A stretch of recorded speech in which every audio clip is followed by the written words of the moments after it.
La conscience est ce que je suis, de Joel Goldsmith.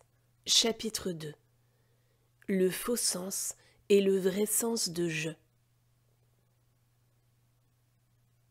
La voix infinie révèle que Dieu est être individuel infini, et par conséquent, Dieu constitue notre être.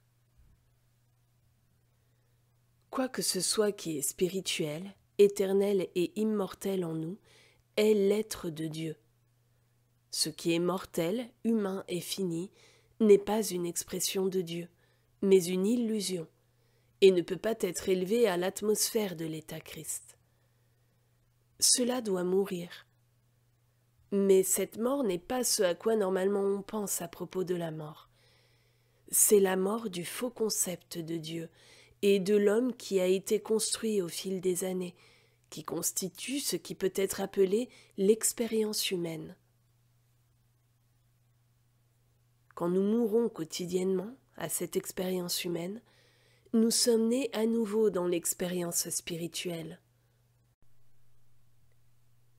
Jésus reconnaissait sa filiation avec le Père, et en même temps refusait d'admettre du pouvoir à son état humain, quand il disait « De moi-même je ne peux rien faire ». Pouvons-nous espérer faire plus que ne fit Jésus et réclamer davantage pour nous que ce qu'il avait revendiqué pour lui? Quand il était appelé bon maître, Jésus alla même si loin qu'il nia cela. « Pourquoi m'appelles-tu bon ? Il n'est personne de bon, sauf un, qui est Dieu. » La vérité, c'est que Dieu, le Père, apparaît individuellement en tant que Dieu, le Fils. Si nous devions dire que nous manifestons Dieu, nous essaierions d'avoir quelque pouvoir qui nous soit personnel. Mais ce pouvoir, nous ne l'avons pas. Dieu étant infini, Dieu seul peut s'exprimer, et Dieu s'exprime lui-même en tant qu'être individuel. C'est Dieu s'exprimant, pas l'homme s'exprimant, et Dieu s'exprimant devient vous et devient moi dans notre identité spirituelle. Dieu est toujours la présence, et Dieu est toujours le pouvoir. Jamais n'avons-nous de pouvoir, jamais. Tout pouvoir est pouvoir de Dieu, puisqu'il provient de la divinité, apparaissant en tant que notre capacité individuelle. S'il s'agissait de votre capacité ou de la mienne, elle serait limitée. Mais puisque toute capacité est capacité de Dieu, elle est infinie. Jésus comprit son propre néant, et devint ainsi l'instrument à travers qui la totalité de Dieu pouvait apparaître. Potentiellement, quiconque peut suffisamment comprendre le néant de son état humain peut dans ce degré démontrer la totalité de Dieu.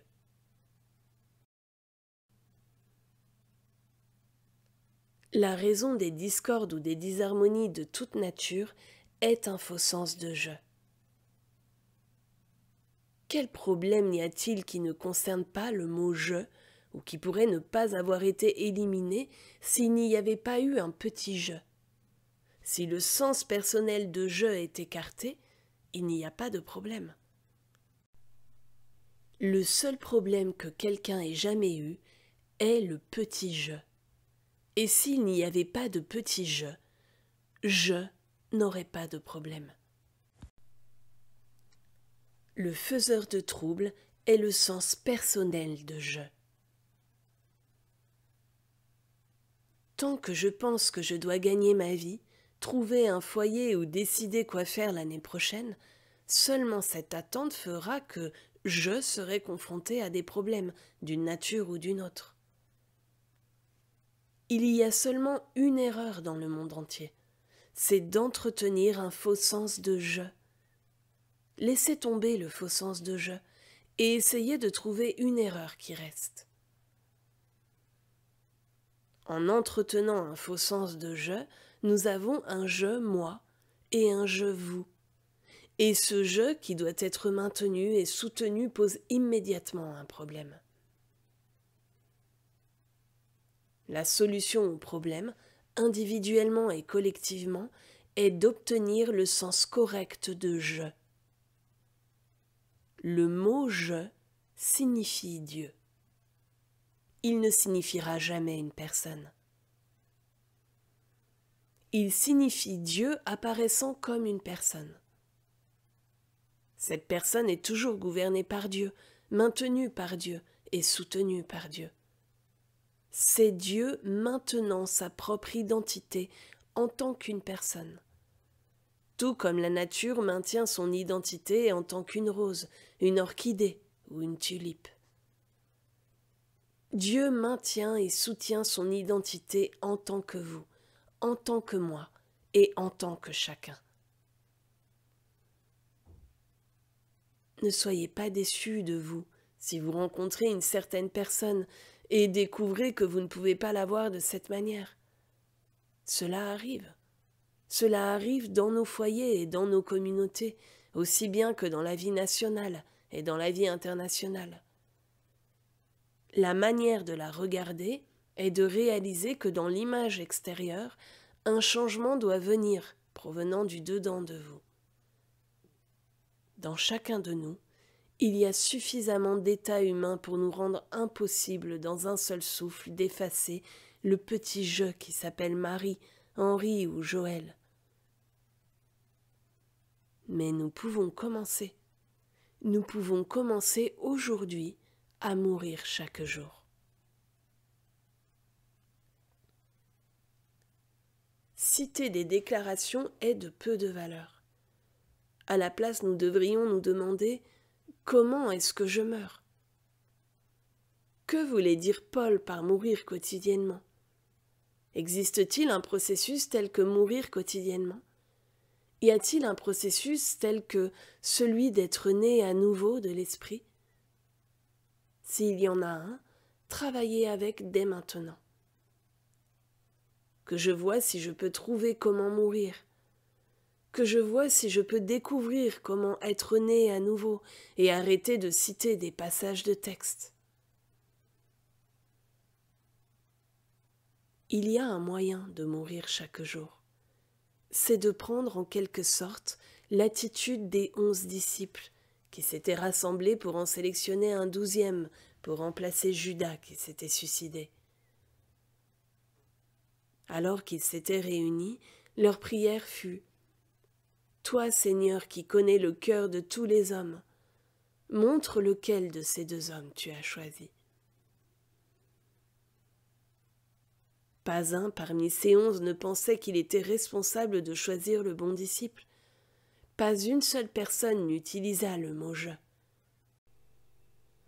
Aucun parmi eux ne pensait que celui qui était choisi l'avait été par lui. Ils étaient tous d'accord. « Père, montre-nous qui tu as choisi. » Si j'ai une décision à prendre et que je me dis à moi-même « Je dois prendre cette décision aujourd'hui », je pourrais me tourner vers Dieu et demander « Dieu, montre-moi quelle décision je dois prendre. » Avec cette attitude de « je » faisant cela, il est probable que je vais prendre la mauvaise décision ou ne pas prendre de décision du tout. Le mot « je » est là. Au lieu de cela, puisque Dieu gouverne et dirige mon expérience, ne devrais-je pas dire « Père, montre-moi quelle décision tu as prise. C'est ta vie, c'est ton monde, c'est ton univers. Quelle décision aimerais-tu voir se manifester?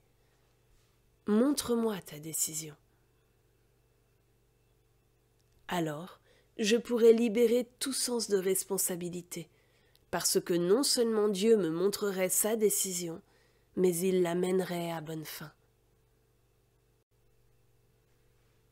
Ce petit je qui s'inquiète lui-même pour savoir comment cet univers devrait fonctionner ou comment le travail de Dieu devrait être fait est un démon. En fait, ce petit je que nous entretenons n'est pas le vrai je du tout.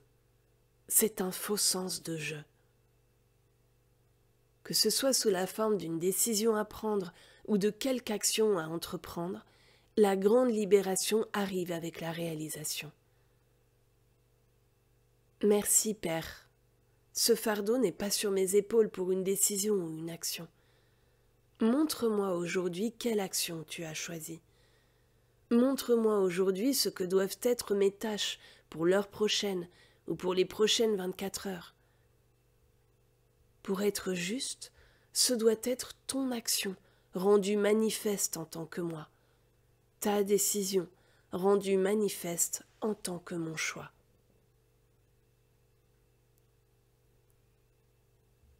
Il y a une grâce qui est un miracle salvateur dans cette leçon. Il y a un miracle de renaissance si nous pouvons laisser tomber le mot « je ». Je sais que nous ne pouvons pas le faire d'un seul coup. Je n'ai pas été capable de le faire entièrement pendant toutes les années depuis que j'ai appris à ce sujet. Il y a souvent quelques traces de « je », Joël, qui restent dans l'image. J'aimerais voir ce petit « je » si complètement disparu que je ne voudrais jamais plus l'entendre de nouveau. Mais il persiste. Il y a de petits renards, il y a de petits démons qui nous font tellement prendre plaisir au petit « je » que nous ne pouvons pas le laisser tomber. Ce n'est pas facile pour vous, ce n'est pas facile pour moi, ce n'est facile pour personne. Nous pouvons tous penser à certains des problèmes qui nous confrontent et voir comment le petit je est impliqué dans chaque problème. Un petit je si limité en pouvoir et en sagesse qu'il ne peut pas le résoudre ou le guérir. Considérons maintenant ce qui arriverait au problème si le seul je impliqué était Dieu. Et dans notre méditation, demandons-nous: y aurait-il un tel problème s'il n'y avait pas un moi? Y aurait-il une telle condition si je n'étais pas là? Y aurait-il un tel dilemme si la chose entière appartenait à Dieu?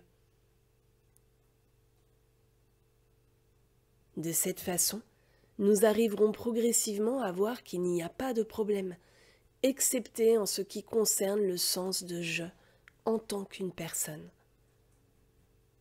Si nous enlevons le sens personnel de « je » et laissons « je » être Dieu, alors qu'est-ce qui arrive au problème? Étant donné que nous méditons cela, nous prêtons l'oreille pour cette direction intérieure et pour être guidés intérieurement. Tandis que nous méditons sur l'idée que ce n'est pas une décision que nous ayons à prendre et qu'il n'y a même pas une action à entreprendre, cela nous fait ouvrir l'oreille et reconnaître qu'il y a un Père qui peut nous diriger. Il nous fait nous tourner au-dedans de notre propre être pour être guidés.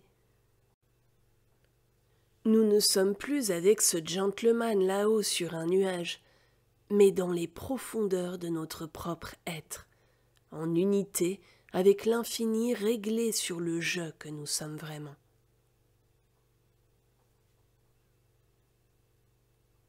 Si nous essayons d'aider quelqu'un, qu'est-ce que cela nous fait quand nous nous asseyons tranquillement et disant « Qu'est-ce que j'essaie de faire quand le je qui le fait réellement est le tout connaissant? Il sait quoi faire à propos de cette situation et il a le pouvoir de le faire. »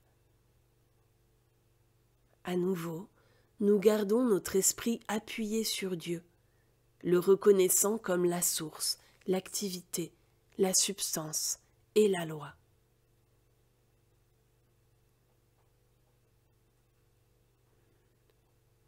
Dans un groupe de méditation, au lieu de notre façon de penser à « je », « moi » ou « le mien », « mon problème » ou « ma santé », qu'est-ce qui arrive quand une partie du groupe s'assoit et oublie ce petit « je » et se tourne vers le « je » qui est Dieu et réalise que ce « je » au centre de nous est le facteur gouvernant dans toutes nos expériences, et que le pouvoir est sur ses épaules.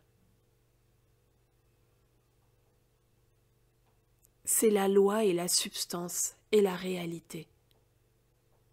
Qu'est-ce qui arrive quand nous laissons tomber tous ces états de je séparés et trouvons seulement un grand je au milieu de nous, avec la totalité de nous tous centrés en Dieu et non pas sur nos problèmes personnels?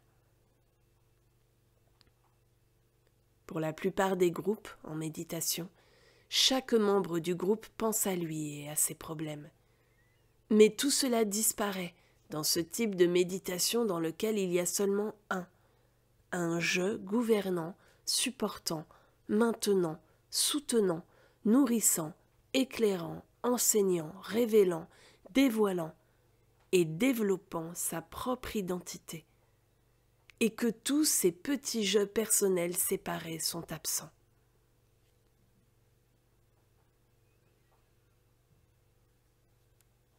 Il a été dit que si nous pouvions être silencieux au sujet de je, même pendant seulement une demi-heure, si nous pouvions laisser tomber je Joël complètement, ou je Robert, ou je Marie, et contempler le je qui est Dieu, nous aurions le royaume de Dieu sur terre.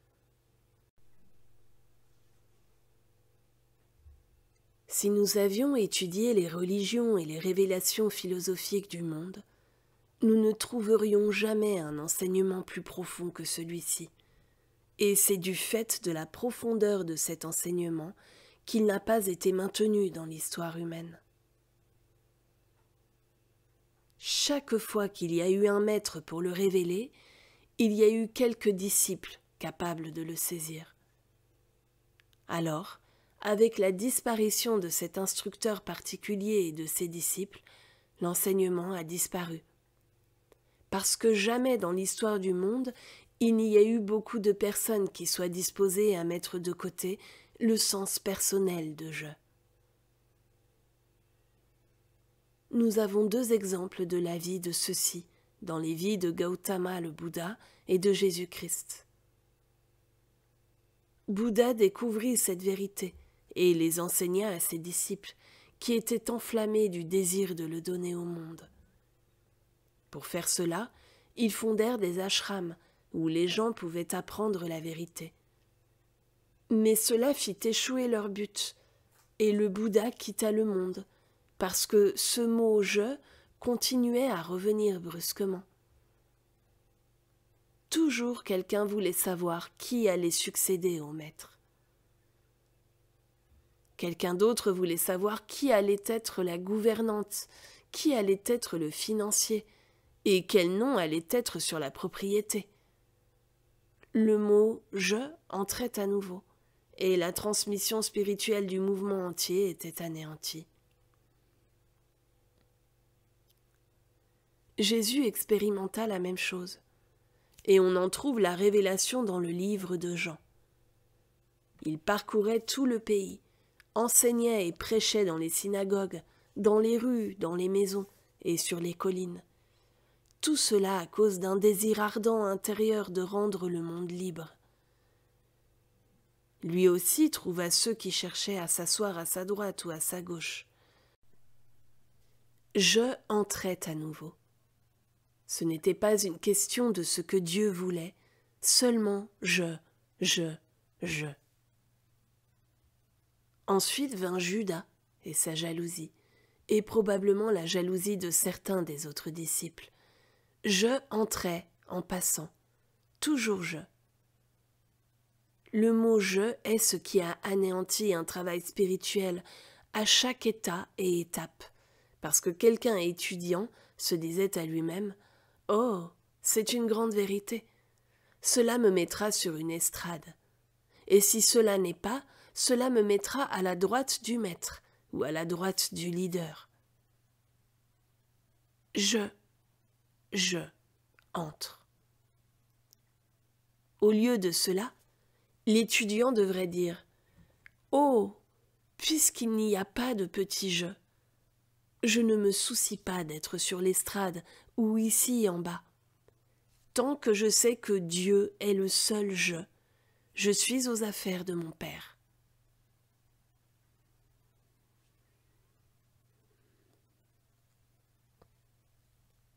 Des miracles arrivent quand je n'entre plus. Quand quelqu'un nous appelle pour de l'aide et que nous pouvons réaliser qu'il n'y a pas une telle personne, qu'il n'y a pas un tel je, la guérison a déjà commencé. Mais quand nous regardons une personne comme étant je et pensons « comment vais-je la guérir ou l'améliorer ou l'enrichir ?» nous avons détruit notre efficacité en tant que praticien, parce qu'il n'y a pas un tel je. Le seul je est Dieu, et il n'a pas besoin de guérison, d'enseignement ou d'enrichissement. Si quelqu'un dit « je suis malade », et que notre réponse est « bien, voyons ce que nous allons faire pour que vous alliez bien », ceci est l'aveugle conduisant l'aveugle. Le patient croit dans un soi séparé de Dieu, et tant que nous aussi avons une idée d'un soi séparé de Dieu, nous allons tous deux tomber dans le fossé. La seule manière dont nous pouvons expérimenter un ministère de guérison à partir d'un niveau spirituel élevé est d'être convaincu qu'il n'y a pas de je ou de soi séparé de Dieu. Si cela est, il n'y a pas de Dieu. Il ne peut pas y avoir Dieu et un être mortel, malade, pécheur et mourant. Nous n'effaçons pas seulement la croyance d'une maladie physique et d'une cause mentale, mais effaçons même la personne qui est en train de l'expérimenter. Et nous en arrivons à la réalisation de son identité véritable. Nous ne prenons pas un être humain et ne le rendons pas en meilleure santé, plus riche et plus sage. Nous révélons Dieu comme étant être infini, être individuel. Nous sommes intéressés de voir le Dieu de son être venir en manifestation permanente.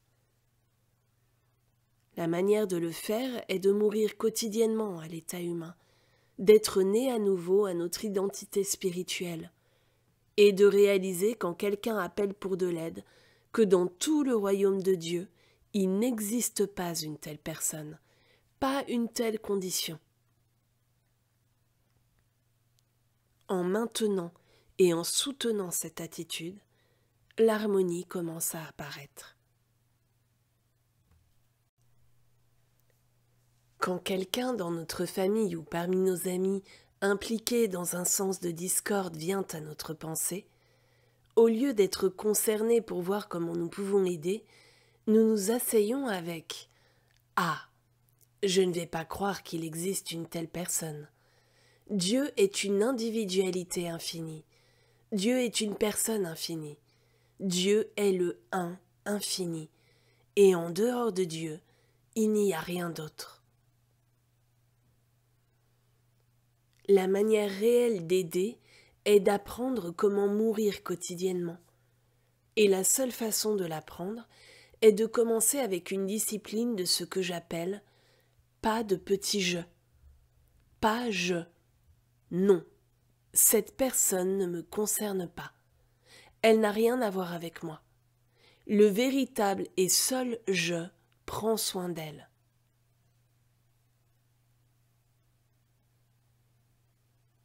En méditant, nous ne prenons jamais un problème dans la méditation.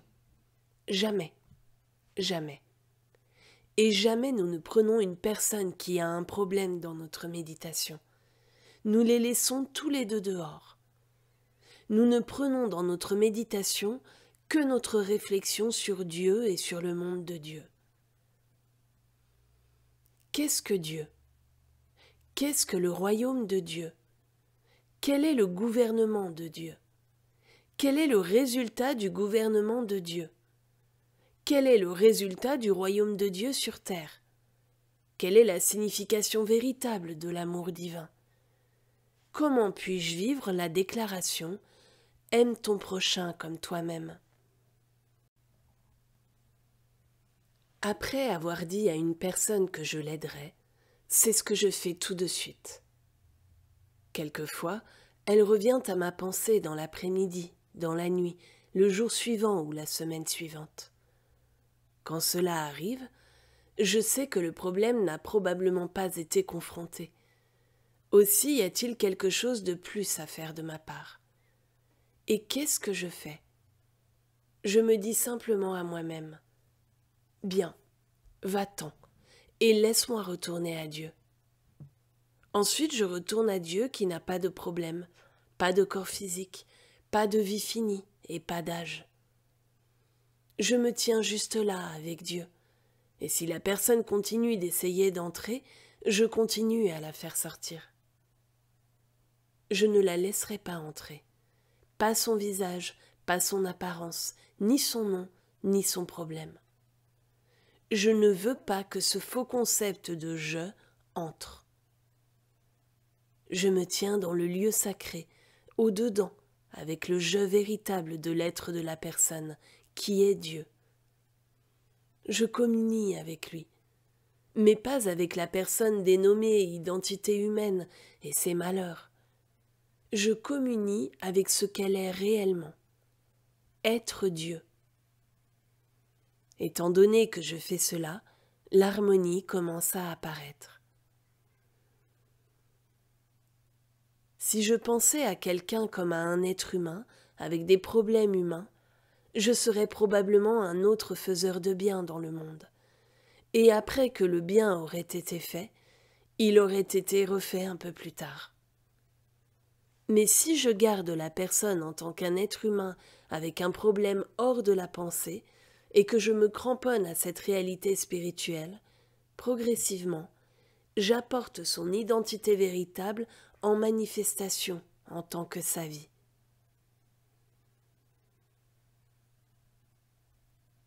Cela a été le mode et la méthode de ma pratique individuelle. C'est pourquoi il y a un chapitre sur le traitement ou la méditation contemplative de guérison dans chaque livre de la Voie infinie. Bien que ces méditations puissent varier, le principe de base dans chacune d'elles est le même. Cela commence par le mot Dieu et finit par Dieu. À aucun endroit il n'entre quelque chose d'autre que Dieu. Jamais un patient n'entre dans la méditation. Quand une personne demande de l'aide, ma réponse est de me tourner vers Dieu. Dieu. Dieu a-t-il besoin d'aide? Non. Dieu est vie éternelle, et Dieu maintient et soutient sa propre vie. La vie n'a besoin d'aucune aide venant de moi. La vie est esprit, et l'esprit est immortel et éternel. Il ne se détériore pas, il ne vieillit pas, et il ne change pas. Il n'y a pas de place en lui pour des souffrances ou des douleurs. Dieu, l'esprit, est la substance de toute forme.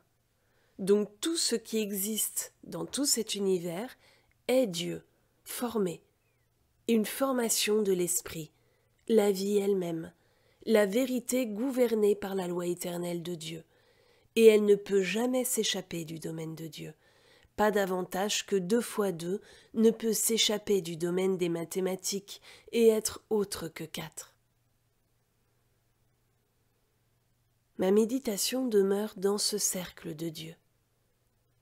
S'il s'agit d'une question d'inactivité, je réalise que, puisque Dieu est la source de toute activité, il ne pourrait pas y avoir autre chose que l'activité parfaite, parce que personne n'a d'activité de lui-même. Seulement Dieu a de l'activité, et l'activité est l'activité de l'être. Personne n'a de force en lui-même. Les Écritures disent « Le Seigneur est ma force ». Et la force de Dieu n'échoue jamais. Aussi, il n'y a aucune force à augmenter et aucune force à diminuer. Une personne est en danger de mort. Comment cela pourrait-il être si sa vie est Dieu? La vie de Dieu n'est pas en danger de mort. Non, cela ne peut pas être. De pauvres conducteurs sur la route, comment cela pourrait-il être? Il y a seulement un esprit, et cet esprit est l'instrument de l'intelligence infinie. et c'est l'esprit de l'être individuel. Selon les apparences, il y a beaucoup d'esprits sur les routes, et des gens innombrables paient la pénalité pour l'acceptation de cette croyance. Je me tiens ferme à la vérité que Dieu est l'intelligence de l'être individuel, et qu'il y a seulement l'intelligence infinie de Dieu rendue manifeste.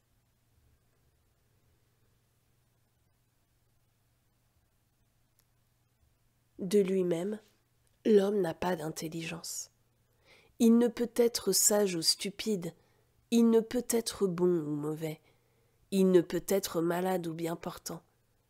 Seulement Dieu est intelligence infinie. Seulement Dieu est bon. Seulement Dieu est vie immortelle. Je ne reconnaîtrai pas qu'une personne est spirituelle, parfaite ou bonne. Je reconnaîtrai seulement que Dieu est bon. Dieu est vie. Dieu est amour. Dieu est sagesse infinie. Dieu est intelligence. Et il n'y a pas d'autre personne que Dieu apparaissant. Et ainsi, je n'accrédite pas une personne en termes d'être bonne, et je ne la condamne pas non plus en la qualifiant de mauvaise. Je n'aurai pas un vous, une personne. Je m'en tiendrai seulement fermement à la vérité que Dieu est le seul vous de vous, et la seule chose qui peut être rendue manifeste à travers vous est Dieu. Mais c'est Dieu se manifestant. Ce n'est même pas vous. C'est Dieu se manifestant lui-même en tant que vous. Aussi, vous ne pouvez même pas vous attribuer le mérite de manifester Dieu parce que vous ne manifestez pas Dieu. Dieu se manifeste lui-même en tant que vous. Pas de gloire personnelle, pas de démonstration personnelle. Le mal que nous voyons, quel qu'il soit, n'a pas d'existence. Notre acceptation de lui comme mal est ce qui cause les ennuis. Le bien que nous voyons, quel qu'il soit, est Dieu se manifestant. Et attribuer ce bien à une personne et dire « vous êtes en bonne santé » ou « je suis en bonne santé » ou « vous êtes riche » ou « je suis riche » est simplement s'extraire de Dieu. Seulement Dieu est en bonne santé, et seulement Dieu est riche. Nous ne manifestons pas cette santé. Nous ne manifestons pas cette richesse.